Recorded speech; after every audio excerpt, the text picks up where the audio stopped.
ಸ್ವಾಮಿ ಶರಣಮಯ್ಯಪ್ಪ ವಿಶೇಷ ಕಾರ್ಯಕ್ರಮಕ್ಕೆ ಮತ್ತೊಮ್ಮೆ ತಮಗೆಲ್ಲ ಸ್ವಾಗತ. ಇಲ್ಲಿ ತನಕ ಅಯ್ಯಪ್ಪ ಸ್ವಾಮಿ ದೇಗುಲದಲ್ಲಿ ಯಾವ ರೀತಿ ಪೂಜೆ ಪುನಸ್ಕಾರಗಳಿಗಾಗಲೇ ಆರಂಭವಾಗಿದೆ, ಜೊತೆಗೆ ಪಂದಳರಾಜನ ಒಡವೆಗಳನ್ನು ಕೂಡ ಯಾವ ರೀತಿ ತರ್ತಾ ಇದ್ದಾರೆ ಅದೆಲ್ಲದನ್ನು ಕೂಡ ನಾವು ನೋಡಿದ್ವಿ. ಜೊತೆಗೆ ಇದಕ್ಕೆ ಸಂಬಂಧಪಟ್ಟ ಹಾಗೆ ಕೇಸರಿ ಸ್ವಾಮಿ, ವೆಂಕಟರಾಮ ಶಾಸ್ತ್ರಿ ಮತ್ತು SK ಅರುಣಿ ನಮ್ಮ ಜೊತೆಗೆ ಈಗ ಮಾತಾಡ್ತಾರೆ.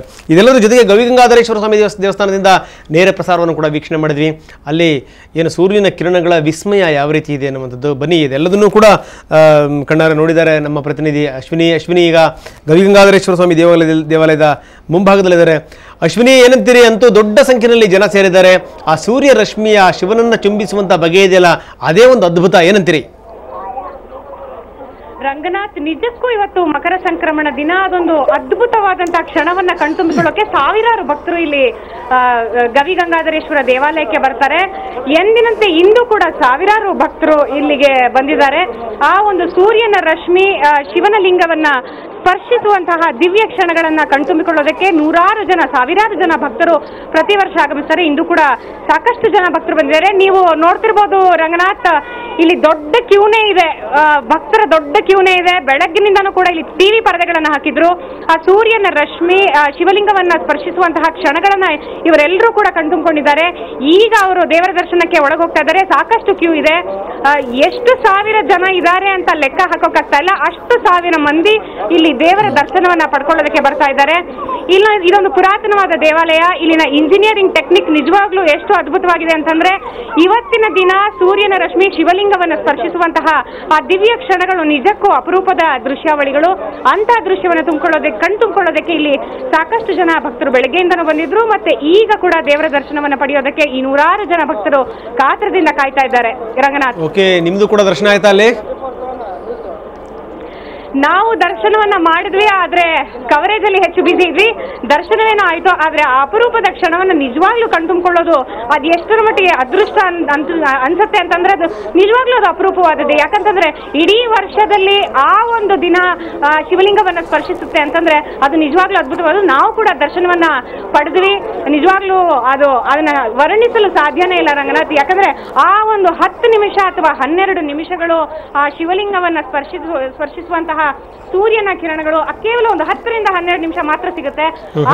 ಅಂತಹ ಅಪರೂಪದ ಕ್ಷಣಗಳನ್ನ ನಾವಿವತ್ತು ನೋಡಿದ್ವಿ ರಂಗನಾಥ್. ಓಕೆ ಅಶ್ವಿನಿ, ಧನ್ಯವಾದ ತಮ್ಮೆಲ್ಲ ಮಾಹಿತಿಗೆ. ಅಶ್ವಿನಿ ನಮ್ಮ ಪ್ರತಿನಿಧಿ ದೇವಸ್ಥಾನದ ಮುಂಭಾಗದಲ್ಲಿದ್ದಾರೆ, ಎಲ್ಲ ವಿವರಗಳನ್ನು ನೀಡ್ತಾ ಇದ್ರು. ಯಾವ ರೀತಿ ಒಂದು ಅಪರೂಪದ ಕ್ಷಣ ಇದು ಅನ್ನುವಂಥದ್ದು, ಜೊತೆಗೆ ಇಂಜಿನಿಯರಿಂಗ್ ಟೆಕ್ನಿಕ್ ಏನಿದೆ ಎಂಥ ಒಂದು ಅದ್ಭುತವಾಗಿದೆ. ನಮ್ಮ ವಿಜ್ಞಾನ ತಂತ್ರಜ್ಞಾನಗಳ ಹಿಂದೆ ಎಷ್ಟು ಬೆಳವಣಿಗೆ ಆಗಿತ್ತು ಅನ್ನೋಕ್ಕೆ ಬಹುಶಃ ಇದೊಂದು ಉದಾಹರಣೆ ಸಾಕು ಅನ್ನುವಂಥದ್ದು. ಕೇವಲ ಇಷ್ಟು ಮಾತ್ರ ಅಲ್ಲ, ಅರುಣಿಯವರು ಹೇಳ್ತಾ ಇದ್ರು, ಬೇರೆ ಬೇರೆ ದೇವಾಲಯಗಳಲ್ಲೂ ಕೂಡ ಇಂಥದ್ದು ಬಗೆಬಗೆಯಾದಂಥ ಒಂದು ಉದಾಹರಣೆಗಳು ಸಿಗುತ್ತವೆ ಅನ್ನುವಂಥದ್ದು.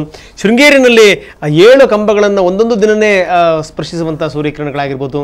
ಜೊತೆಗೆ ಗುಲ್ಬರ್ಗಾದ ಒಂದು ಉದಾಹರಣೆಯನ್ನು ಕೂಡ ಅರುಣಿಯವರು ಹೇಳಿದ್ದಾರೆ. ಇನ್ನು ಮತ್ತೆ ಶಬರಿಮಲೆ ಅಯ್ಯಪ್ಪನ ಬಗ್ಗೆ ನಾವು ಮಾತಾಡಲೇಬೇಕು. ಯಾಕಂದರೆ ಈಗಾಗಲೇ ಪಂದಳರಾಜನ ಒಡವೆಗಳನ್ನು ಹೊತ್ಕೊಂಡು ಬಂದಿದ್ದಾಯ್ತು. ಇವಾಗ ಅಯ್ಯಪ್ಪನನ್ನು ತಲುಪಿ ಅಲ್ಲಿ ಅಲಂಕಾರಗಳು ನಡೆಯುತ್ತೆ, ಅಲ್ಲಿ ಪೂಜೆ ಪುನಸ್ಕಾರಗಳು ನಡೆಯುತ್ತೆ. ಅದನ್ನು ಅಯ್ಯಪ್ಪನನ್ನು ಕಣ್ಣಲ್ಲಿ ಕಟ್ಕೊಳ್ಳಿಕ್ಕೆ ಬಹಳಷ್ಟು ಜನ ಕಾತರದಿಂದ ಕಾಯ್ತಾ ಇರುವಂಥದ್ದು. ಇದೆಲ್ಲದರ ಜೊತೆಗೆ ಇನ್ನೊಂದು ಇಲ್ಲಿನ ವಿಶೇಷತೆ ಅಂತಂದರೆ ಅದು ಮಕರ ಜ್ಯೋತಿದು. ಮಕರ ಜ್ಯೋತಿ ಅದೇನು ನಿಜವೋ ಸುಳ್ಳು, ಅದೇನು ಆರ್ಟಿಫಿಷಿಯಲ್ಲೋ ನ್ಯಾಚುರಲ್ಲೋ, ಅದನ್ನು ಯಾವುದೂ ಕೂಡ ಜನ ಯೋಚನೆ ಮಾಡಲ್ಲ. ಸ್ವಾಮಿಯವರು ಭಾಳ ಅದ್ಭುತವಾಗಿ ಹೇಳಿದ್ರು, ನೀವೆಲ್ಲದರಲ್ಲೂ ಹುಡುಕ್ತಾ ಹೋದರೆ ಮಾತ್ರ ಇಂಥದ್ದು ಕಾಣ್ತಾ ಹೋಗುತ್ತೆ. ಎಲ್ಲದರಲ್ಲೂ ಕೂಡ ದೇವರನ್ನ ಕಾಣುವಂಥ ಒಂದು ಮನೋಭಾವನೆ ನಿಮ್ಮಲ್ಲಿ ಧಾರಣೆ ಆಯಿತು ಅಂತಂದರೆ ಎಲ್ಲದೂ ಕೂಡ ಅದ್ಭುತ ಅಂತಲೇ ಗೋಚರ ಆಗುವಂಥದ್ದು ಅನ್ನುವಂಥದ್ದು ಸ್ವಾಮಿಯವರ ಅಭಿಪ್ರಾಯ. ಬನ್ನಿ ಮತ್ತೆ ನಾನು ಚರ್ಚೆನ ಮುಂದುವರಿಸ್ತಾ ಇದ್ದೀನಿ ಅರುಣಿಯವರ ಜೊತೆಗೆ. ತಾವು ಹೇಳ್ತಾ ಇದ್ದೀರಿ ಸರ್. ನಾನು ಈ ಒಂದು ಇತಿಹಾಸಕಾರನಾಗಿ ಯೋಚನೆ ಮಾಡೋದಂತ ನೋಡಿದಾಗೆ ಸಂಕ್ರಮಣಕ್ಕೂ ಮತ್ತು ಜನಪದಕ್ಕೂ ಸಾಕಷ್ಟು ನಂಟಿದೆ ಅಂತ ಅನಿಸುತ್ತೆ. ಈ ಅಯ್ಯಪ್ಪ ಸ್ವಾಮಿ ಅಂತ ಇರ್ಬೋದು ಅಥವಾ ಖಂಡೋಬಾ ಅಂತ ಕರಿಬೋದು, ಈ ರೀತಿಯಾದಂಥ ಜನಪದ ಹಿನ್ನೆಲೆ ಬಂದಂಥ ಅನೇಕ ಈ ದೇವತೆಗಳು ಇದಾರಲ್ರಿ, ಅವರು ಸಾಮಾನ್ಯವಾಗಿ ಟ್ರೈಬಲ್ ಕಮ್ಯುನಿಟಿ ಅಂದರೆ ಬುಡಕಟ್ಟು ಜನ. ನೀವು ಇದರಲ್ಲಿ ಪುರಿಯ ಜಗನ್ನಾಥನೂ ಸೇರಿಸಬೇಕು, ಅದರಲ್ಲಿ ಹಾಗಾಗಿ ಒರಿಸ್ಸಾದಲ್ಲಿರುವಂಥ ಪುರಿ ಜಗನ್ನಾಥ ಕೂಡ, ಯಾಕಂದ್ರೆ ನಾವು ಹೆಸರಿಗೆ ಮಾತ್ರ ಜಗನ್ನಾಥ ಅಂತೀವಿ, ಸುಭದ್ರೆ ಬಲರಾಮ ಅಂತೀವಿ. ಆ ಶೇಪ್ಗಳು ನೋಡಿದ್ರೆ ಜನಪದ ಶೇಪ್, ಜನಪದ ಅದು ನಿಜವಾಗಿ ಆ ಒಂದು ಬುಡಕಟ್ಟು ಜನಾಂಗದಿಂದ ಸೃಷ್ಟಿಯಾದಂಥ ದೇವತೆಗಳು. ಅವರ ದೇವತೆಗಳಲ್ಲಿ ಮುಖ್ಯವಾಗಿ ಕಂಡುಬರುವ ಸಂಕ್ರಮಣ ಅವರಿಗೆ ಪ್ರಮುಖವಾದಂಥ. ನೀವು ನೋಡಿರ್ಬೋದು, ನಮ್ಮ ಕರ್ನಾಟಕದಲ್ಲಿ ಇರ್ಬೋದು, ದಕ್ಷಿಣ ಭಾರತದಲ್ಲಿ ಅನೇಕ ಜಾತ್ರೆಗಳು ಇವತ್ತಿನ ದಿನದಿಂದ ಪ್ರಾರಂಭವಾಗುತ್ತೆ. ಇವತ್ತಿನಿಂದ ಪ್ರಾರಂಭವಾಗಿ ನಮಗೆ ಉಗಾದಿಯ ಆಸ್ಪಾಸಿನವರೆಗೂ ಅವು ಕಂಟಿನ್ಯೂ ಆಗಿ. ಯಾಕಂದರೆ ಒಂದು ನಮ್ಮ ಅಗ್ರಿಕಲ್ಚರ್ ಇರುವಂಥದ್ದು, ಅಂದರೆ ಕೃಷಿಯೇ ಇರುವಂಥ ಒಂದು ಸಂಪ್ರದಾಯ ಇರುವಂಥ ನಮ್ಮ ಸಮಾಜದಲ್ಲಿ ಈ ರೀತಿಯಾದಂಥ ಬದಲಾವಣೆಗಳನ್ನು ನಾವು ಕಾಣ್ತೀವಿ. ಸಂತೆಗಳಿರ್ಬೋದು, ಜಾತ್ರೆಗಳಿರ್ಬೋದು, ಆಮೇಲೆ ಈ ಸುಗ್ಗಿಗಳ ಆಚರಣೆಗಳಿರ್ಬೋದು. ಈ ಹಿನ್ನೆಲೆಯಲ್ಲಿ ಈ ದೇವತೆಗಳು ಸೃಷ್ಟಿಯಾಗಿದ್ದಾವೆ. ಅದಕ್ಕೆ ತಕ್ಕಾಗೆ ಭಕ್ತರನ್ನು ಅವರು ಒಳಗೊಂಡಿದ್ದಾವೆ. ಹಾಗಾಗಿ ಈ ಒಂದು ವಿಶೇಷವಾದಂಥ ಒಂದು ಜನಪದ ಹಿನ್ನೆಲೆ ಇರುವಂಥ ಈ ಸಂಕ್ರಮಣ ನಮ್ಮ ಈ ಕೃಷಿ ಸಮುದಾಯದವರಿಗೆ ಅತ್ಯಂತ ಪವಿತ್ರವಾದಂಥ ನಾವು ಇತಿಹಾಸದಲ್ಲಿ ಕಂಡು ಬರ್ತದೆ. ನಿಜ ನೇರ ಪ್ರಸಾರವನ್ನು ವೀಕ್ಷಣೆ ಮಾಡ್ತಾ ಇದ್ದೀವಿ. ಶಬರಿಮಲೆಯಿಂದ ಯಾವ ರೀತಿ ಭಕ್ತಾದಿಗಳು ಅತ್ಯಂತ ಸಡಗರ ಸಂಭ್ರಮದಿಂದ ಭಗವಂತನನ್ನ ಆರಾಧಿಸ್ತಾ ಬರ್ತಾ ಇದ್ದಾರೆ ಅನ್ನುವಂಥದ್ದು. ಹಿಂದೆ ಬರ್ತಿರುವಂಥದ್ದೇ ಪಂದಳ ರಾಜನ ಒಡವೆಗಳನ್ನು ಹೊತ್ತಂಥ ಆ ಪೆಟ್ಟಿಗೆ ಏನಿದೆ ಅದರ ಬಗ್ಗೆ ಸ್ವಾಮಿಯವರು ಹೇಳ್ತಾರೆ. ಇದು ಸ್ವಾಮಿಗೆ ಅಯ್ಯಪ್ಪನಿಗೆ ಕೇವಲ ಈ ಮಕರ ಸಂಕ್ರಾಂತಿ ದಿನ ಮಾತ್ರ ಈ ಒಡವೆಯನ್ನು ಹಾಕ್ತಾರೆ. ಅದಕ್ಕೆ ಅನೇಕ ಕಾರಣಗಳಿರ್ಬೋದು. ಯಾಕೆಂದರೆ ಒಂಥರ ಆ ಸ್ವಾಮಿ ಇವತ್ತಿನ ಬಹಳ ವರ್ಷಗಳ ಹಿಂದೆ ನೋಡಿದಾಗ ಅಪರೂಪಕ್ಕೆ ಒಂದು ವರ್ಷಕ್ಕೆ ಒಂದು ಸತಿ ಜನ ಸೇರೋದು ಬಿಟ್ಟರೆ ಬೇರೆ ದಿವಸ ಬರೀ ಕಾಡು, ಅಲ್ಲಿ ಏನೂ ಅವಕಾಶ ರಕ್ಷಣೆಗೆ ಅವಕಾಶಗಳಿರಲಿಲ್ಲ. ಕಳ್ಳಕಾಕರ ಭೀತಿ ಅನೇಕ ಸಾರಿ. ಅದು ಚಿನ್ನದ ಅಯ್ಯಪ್ಪ ಸ್ವಾಮಿ ಇದ್ದಾಗ 4 ಸಾರಿ ಅದನ್ನು ಕಳ್ತನ ಮಾಡ್ಕೊಂಡು ಹೊರಟೋಗಿದ್ದಾರೆ. ಕೊನೆಗೆ ಪಂದಳ ಮಹಾರಾಜರು, ಅದಕ್ಕೆ ಅವನಿಗೆ ಪಂದಳ ರಾಜಕುಮಾರ ಅಂತ ಹೆಸರು ಅಯ್ಯಪ್ಪನಿಗೆ. ಅವರು ಎಲ್ಲ ಕೂತ್ಕೊಂಡು ಆ ಕಾಲದಲ್ಲಿ ಒಂದು ಕೆಲವು ದಶಕಗಳ ಹಿಂದೆ ಅದಕ್ಕೆ ಒಂದು ಪಂಚಲೋಹದ ಮೂರ್ತಿಯನ್ನು ಮಾಡಿ ಇವತ್ತು ಅಲ್ಲೇನು ಪೂಜೆ ನಡೀತಾ ಇದೆ ಅದು ನೀವು ಅಲ್ಲಿ ನೋಡ್ತಾ ಇದ್ದರೆ, ನೀವು ನೋಡ್ತಾ ಇರೋರ ಕಡೆಗೆ ಅವ್ನು ಹೇಳಕ್ಕೆ ಹೊರಟಿದ್ದಾನೇನೋ, ನಿಮ್ಮ ಹತ್ರ ಬರೋದಕ್ಕೆ ಹೊರಟಿದ್ದಾನೇನೋ ಅನ್ನೋ ರೀತಿಯಲ್ಲಿ ಕಾಣುತ್ತೆ ಅದು. ಆಮೇಲೆ ಎಷ್ಟು ಲಕ್ಷ ಜನ ತುಪ್ಪ ತಂದು ಹಾಕ್ತಾರಲ್ಲಿ ನೋಡಿ. ಅದು ಕ್ಯಾಲ್ಕುಲೇಷನ್ ನನಗೆ ಹೇಳ್ತೀನಿ. ಹೀಗೆ ತುಪ್ಪದ ಪಾತ್ರೆ ಹೀಗೆ ಕೊಟ್ಟು ನೀವು ಆ ಸಣ್ಣ ಗರ್ಭಗುಡಿ ಸುತ್ಕೊಂಡು ಇಲ್ಲಿ ಬರೋವಾಗ ನಿಮ್ಮ ಪಾತ್ರೆಯೇ ಬರುತ್ತಾನೆ. ಕ್ಯೂ ಹೇಗಾರು ಇರಲಿ, ಇಲ್ಲಿಂದ ಈ ಒಳಗೆ ಬರ್ಬೇಕಾದ್ರೆ ಹಾಗೆ. ಆಮೇಲೆ ಅಲ್ಲಿ ಇನ್ನೇನೂ ಕೇಳಿಸಲ್ಲ ನೀವು. ಆ ಲಕ್ಷಾಂತರ ಜನ, ಯಾವ ಧರ್ಮ, ಯಾವ ಜಾತಿ, ಯಾವ ಕುಲ, ಯಾವ ಗೋತ್ರ ಏನೂ ಇಲ್ಲ, ಎಲ್ಲರ ಬಾಯಲ್ಲೂ ಅಯ್ಯಪ್ಪ. ಬಹುಶಃ ಆ ದೇವಸ್ಥಾನಕ್ಕೆ ಹೋಗೋ ದಾರಿ ಇದೆಯಲ್ಲ, ನೀವು ಮೌನವಾಗಿ ಹೋಗ್ತೀನಿ ಅಂತ ಪ್ರಯತ್ನ ಮಾಡಿದ್ರೆ ಕಾಲು ನೆಲದ ಮೇಲೆ ಅಲ್ಲಿ ಬೆಟ್ಟದ ಮೇಲೆ ಇಟ್ಟು ಒಂದು ಕಾಲಿಟ್ಟು ಇನ್ನೊಂದು ಕಾಲಿಡುವಾಗ ಅಯ್ಯಪ್ಪ ಅಂತ ಬಾಯಲ್ಲಿ ಬಂದ್ಬಿಡುತ್ತೆ. ಅದು ನೀವು ಅನ್ನೋದು ಅಯ್ಯಪ್ಪ, ಅದು ಹಾಗೆ, ಅದು ಒಂಥರ ಅದಕ್ಕೆ ದೈವಿ ಶಕ್ತಿ ಬಂದು ಅದು ಅಯ್ಯಪ್ಪ ಆಗಿಬಿಟ್ಟಿದೆ. ಕತೆ ಕೇಳಿದಾಗ ಬೇಜಾರು ಅನಿಸ್ಬೋದು ನಿಮಗೆ, ಏನು ಶಿವನು ವಿಷ್ಣು ಇಬ್ಬರು ಸೇರಿ ಮಗು ಹುಟ್ಬಿಡ್ತು ಅಂತ. ಇದನ್ನು ಯಾವುದೋ ಒಂದು ನಂಬಿಕೆಗೋಸ್ಕರವಾಗಿಯೋ ಯಾವುದೋ ಕಾರಣಕ್ಕಾಗಿ ಮಾಡಿರಬಹುದು. ಅದಕ್ಕೆ ಕೆಲವು ಹಿನ್ನೆಲೆಯನ್ನು ನಾವು ಯಾವಾಗಲೂ ಚರ್ಚೆಗೆ ಹೋಗಬಾರ್ದು. ಬಟ್ ಯಾಕೆ ಸರ್ ಈ ಒಂದು ಅಯ್ಯಪ್ಪ ದೇವರ ನಾವಂತೂ ದೇವತೆ ಅಂತ ಕರಿತೀವಿ, ಅದಕ್ಕೆ ರಾಜ ವೈಭವವನ್ನು ನಾವು, ಯಾಕಂದ್ರೆ ಸಾಮಾನ್ಯವಾಗಿ ಎಲ್ಲ ದೇವತೆಗಳು ರಾಜರಾಗಿರೋದಲ್ಲ, ಅವರು ದೈವ ಒಂದು ಕೊಡುವಂಥದ್ದು. ರಾಜ ಅನ್ನೋದು ಯಾಕೆ ಕಲ್ಪನೆಯನ್ನು ಈ ದೇವತೆಗೆ ಕೊಟ್ಟಿದ್ದಾರೆ ಸರ್? ನೋಡಿ, ಒಂದಾಗುತ್ತೆ ನಿಮಗೆ, ನೀವು ಯಾವುದನ್ನಾದರೂ ಒಂದು ಪೂಜ್ಯ ವಸ್ತು ಅಂತ ಅಂದ್ಕೊಳ್ಳುವಾಗ ಅವ್ನು ಹೇಗೋ ಇದ್ದರೆ, ಅವನು ಪ್ರೆಸೆಂಟಬಲ್ ಆಗಿಲ್ಲದೆ ಹೋದರೆ ನಿಮಗೆ ಅಷ್ಟು ಮನಸ್ಸಿಗೆ ಹಿಡಿಸಲ್ಲ. ನಿಮಗೊಂದು ಮೂರ್ತಿ ಪೂಜೆ ಅನ್ನೋದು ಬಿಟ್ಬಿಡಿ. ಮನುಷ್ಯನಿಗೆ ಅಷ್ಟೊಂದು ತಿಳುವಳಿಕೆ ಬಂದು ನಿರಾಕಾರ ಜಗತ್ತು, ನಿರಾಕಾರ ಭಗವಂತನ ಅರ್ಥ ಮಾಡಿಕೊಳ್ಳುವ ಪ್ರಬುದ್ಧತೆ ಬರೋ ಕಾಲ ಬಿಟ್ಬಿಡಿ. ಅಲ್ಲಿ ಕರ್ಕೊಂಡು ಹೋಗೋಕೆ ಒಂದು ದಾರಿ ಬೇಕು. ಭಗವಂತ ನಿರಾಕಾರ ಅಂತ ಎಲ್ರಿಗೂ ಗೊತ್ತು. ದೇವರು ಅನ್ನೋನು 6 ಅಡಿ 7 ಅಡಿ 8 ಅಡಿ ಅಲ್ಲ ಅವನು. ಯಾಕೆ ಅಂದರೆ ನಮ್ಮನೇನೆ ಒಂದು 20 ಅಡಿ ಹತ್ರ ಇದೆ. ಇನ್ನು ದೇವರು 6 ಅಡಿ ಆಗಿರ್ತಾನೆ. ಅತ್ಯತಿಷ್ಠ ದಶಾಂಗುಲಂ ಅಂತ ಇದೆ ಪುರುಷ ಸೂಕ್ತದಲ್ಲಿ. ಪುರುಷನ ಬಗ್ಗೆ ಅಲ್ಲಿ ಹೇಳಿದ್ದಾರೆ ಪುರುಷ ಸೂಕ್ತದಲ್ಲಿ. ಅಂದರೆ ಅವನು ನಿರಾಕಾರ, ಈ ಜಗತ್ತನ್ನೇ ಆವರಿಸ್ಕೊಂಡಿದ್ದಾನೆ ಮೇಲೆ ಅವನ ಆಕಾರವನ್ನು ಒಂದು ಪ್ರಾಣಿ, ಇದನ್ನು ಬಸವಣ್ಣ ಹೇಳಿದ್ದಾರೆ. ಆ ದೇವರ ಆಕಾರವನ್ನು ಅವನೇ ನಿರ್ಮಿಸ್ತಕ್ಕಂಥ ವಿಶ್ವದ ಒಂದು ಕಿರು ರೂಪದಲ್ಲಿ ಇಟ್ಕೊಳ್ಳಿ, ಅವನು ಯಾಕೆ ಮನುಷ್ಯ ಪ್ರಾಣಿಗಳನ್ನು ಮಾಡ್ತೀರಾ ಅಂತ.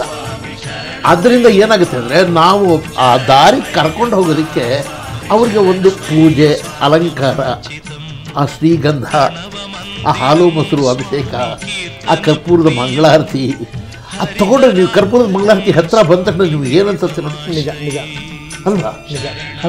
ಆದರೆ ನಮ್ಮ ಭಾರತೀಯ ಸಂಸ್ಕೃತಿಯಲ್ಲಿ ಧರ್ಮದ ಪ್ರಕಾರ ಅರಸನಿಗೆ ಅಮರತ್ವ ಇರವಲ್ಲ ಸರ್, ಆದರೆ ದೇವತೆಗೆ ಅಮರತ್ವ ಇರುತ್ತೆ. ಇಲ್ಲಿ ರಾಜನನ್ನು ನಾವು ಗುರುತಿಸಿದ ತಕ್ಷಣವೇ ಅಮರತ್ವವನ್ನು ನಾವು ಹೊಂದಬೇಕಾಗಿದೆ. ನಾನು ಯಾಕೆ ಹೇಳಬೇಕಾಗಿತ್ತು ಅಂದರೆ, ಈ ರೀತಿಯಾದಂಥ ಬೆಟ್ಟದಲ್ಲಿರುವಂಥ ದೇವಸ್ಥಾನಗಳಿದಾವಲ್ಲ, ಮುಖ್ಯವಾಗಿ ಏಳುಮಲೆ ಅಂತ ಕರಿತೀವಿ, ಇವತ್ತು ತಿರುಪತಿ, ಅವನಿಗೆ ಬ್ಯಾಟ್ರಾಯ ಅಂತಲೂ ಕರಿತೀವಿ ನಾವು. ಅಲ್ಲಿ ಕೂಡ ಬ್ಯಾಟ್ರಾಯನಿಗೆ ಇರುವಂಥ ರಾಜ ಪೋಷಾಕಗಳು ಇರ್ತವೆ. ಇಲ್ಲಿ ಕೂಡ ನಾವು ಅದೇ ರೀತಿಯಾದಂಥ ಒಂದು ಕಲ್ಪನೆ, ಅಂದರೆ ನಾನು ಹೇಳ್ಬೇಕು, ಸೌತ್ ಇಂಡಿಯಾದ ದಕ್ಷಿಣ ಭಾರತದಲ್ಲಿ ಇರುವಂಥ ಬಹುತೇಕ ಬೆಟ್ಟದಲ್ಲಿರುವಂಥ ದೇವತೆಗಳಿಗೆ ಈ ಒಂದು ಸಂಪ್ರದಾಯಗಳನ್ನು ನಾವು ನೋಡ್ಬೋದು. ಎಸ್, ನಾವು ನೋಡ್ತಾ ಇದ್ದೀವಿ ಶಬರಿಮಲೆಯಿಂದ ನೇರ ದೃಶ್ಯಾವಳಿಗಳು, ಯಾವ ರೀತಿ ಅಯ್ಯಪ್ಪನ ಭಕ್ತರು ಕಾಯ್ತಾ ಇದ್ದಾರೆ ಅನ್ನುವಂಥದ್ದು. ಒಂದು ಕಡೆಗೆ ಅಯ್ಯಪ್ಪನ ದರ್ಶನಕ್ಕೋಸ್ಕರ ಜನ ಕಾಯ್ತಾ ಇದ್ರೆ, ಇನ್ನೊಂದು ಕಡೆಗೆ ಅವರನ್ನು ತಹಬಂದು ತರಲಿಕ್ಕೆ ಇಲ್ಲಿನ ರಕ್ಷಣಾ ಇಲಾಖೆ ಕೂಡ ಸಾಕಷ್ಟು ಪ್ರಯತ್ನ ಪಡ್ತಿರುವಂಥದ್ದು. ಇನ್ನೊಂದು ಕಡೆ ನೋಡ್ತಾ ಇದ್ದೀವಿ ನಾವು ಪಂದಳ ರಾಜನ ಒಡವೆಗಳು. ಆ ಒಡವೆಗಳನ್ನು ರವಿಯವರು ತುಂಬ ಅದ್ಭುತವಾಗಿ ಹೇಳ್ತಾ ಇದ್ರು ಸ್ವಾಮಿಯವರು. ಅಂದರೆ ವರ್ಷಕ್ಕೊಂದು ಸಾರಿ ಮಾತ್ರ ಹಾಕುವಂಥದ್ದು.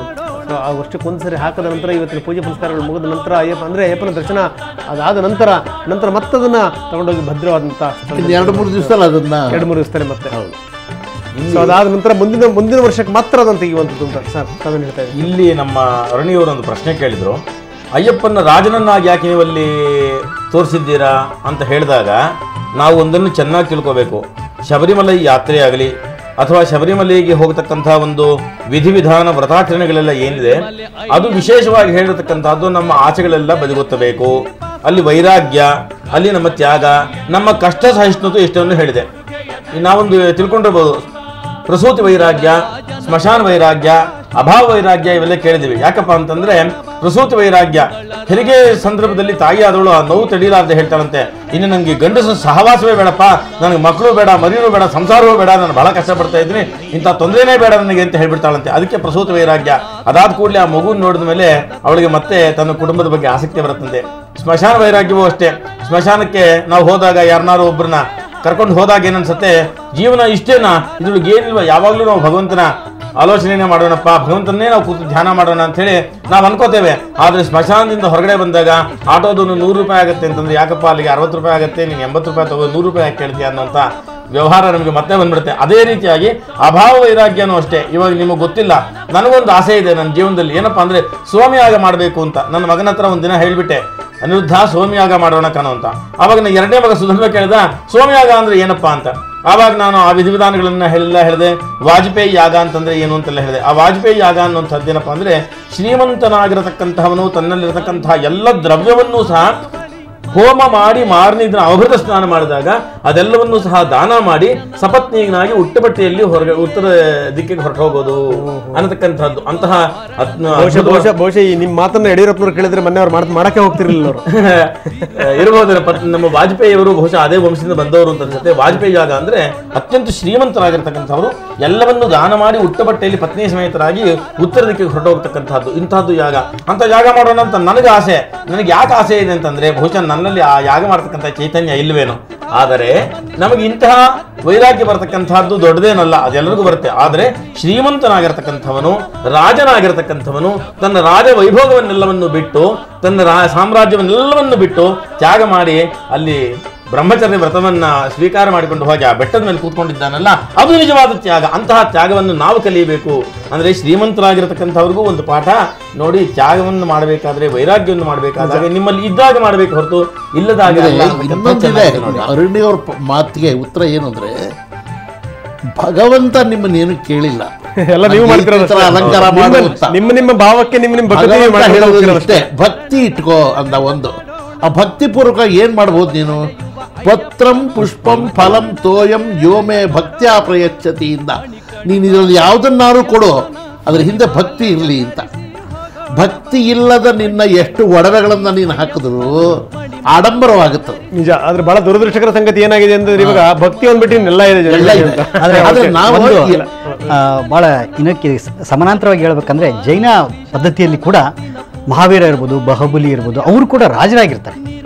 ಆನಂತರ ವೈರಾಗ್ಯವನ್ನ, ಅದು ಒಂದು ರೀತಿಯಾದಂಥ ನಮ್ಮ ಸಂಪ್ರದಾಯಗಳಲ್ಲಿ, ಭಾರತೀಯ ಸಂಸ್ಕೃತಿಯಲ್ಲಿ ಬರುವಂಥ ಒಂದು ವಿಭಿನ್ನತೆ. ಮತ್ತಷ್ಟು ನನ್ನ ಜೊತೆ ಚರ್ಚೆ ಮಾಡ್ತೀನಿ. ಒಂದು ಸಣ್ಣ ವಿರಾಮದ ನಂತರ ಚರ್ಚೆ ಮುಂದುವರಿಯುತ್ತೆ. ಮತ್ತೆ ಶಬರಿಮಲೆಯಿಂದ ನೇರ ದೃಶ್ಯಾವಳಿಗಳನ್ನು ಕೂಡ ನೋಡೋಣ.